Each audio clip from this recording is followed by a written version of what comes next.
part of the, I think partly because of these donors that you have, when I think of Charity Water, I sometimes think of these very wealthy, connected, glamorous celebrities and tech entrepreneurs. Is that a good thing or a bad thing? Well, there are 115 of them now that make up a small giving program called The Well. They fund all of the overhead, 78 staff in New York, all the flights, everything that is not a water project. But then that's made it possible, those 115 names, for 1 million people that you haven't heard of to give in a pure way. Right.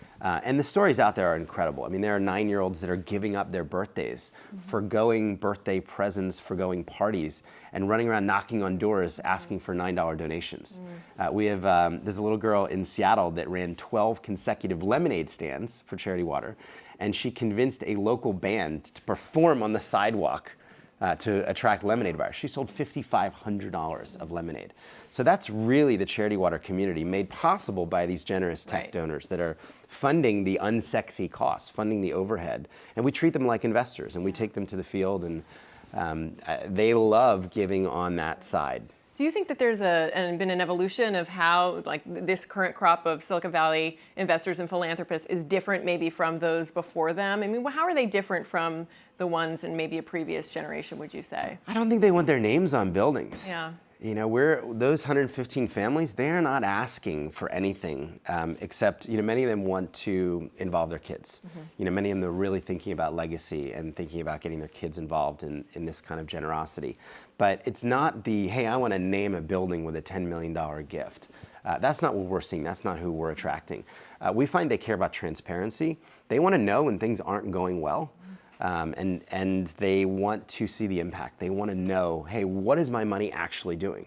And they're happy to pay a software engineer who's writing code. They're happy to pay for that salary, but they want to know where it goes. And I think that's the big change, because you know, a lot of people think charities are black holes. They operate with great opacity. And every once in a while, some scandal comes out, and you know, someone like you will chase down a bad charity CEO, and he slams the door on your face, and half of America throws up the hands and say, "That's why I don't give." Yeah. One of the things you set out to do was to not just create a charity, but really create a brand. So how did you go about doing that? Because it does seem like it's a Well, I married the creative director. Oh, well, that helps. So I've been married to the brand for the last 9.5 years. Yeah, look, I think when I started, there was no Nike, there was no Apple, there was no incredible, imaginative, inspiring charity that people my age, you know, wanted to be involved with. And some of these huge charities that had deep legacies, people don't even know what they did anymore. I mean, I walked through the office recently when the March of Dimes mailed me a dime, and I asked, you know, our staff, does anyone know what this organization actually does? And nobody could tell me. Closest I got was something with kids.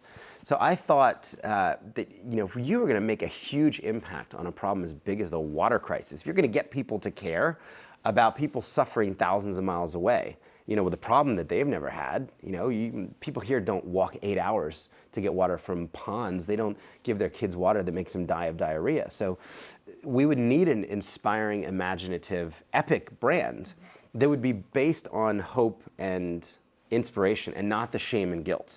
I'd seen so many organizations, you know, the kids with flies, the slow motion that, oh, they make you feel so dirty that you pull out your wallet and it works, but you don't want to wear that t-shirt. You don't want to associate with that charity.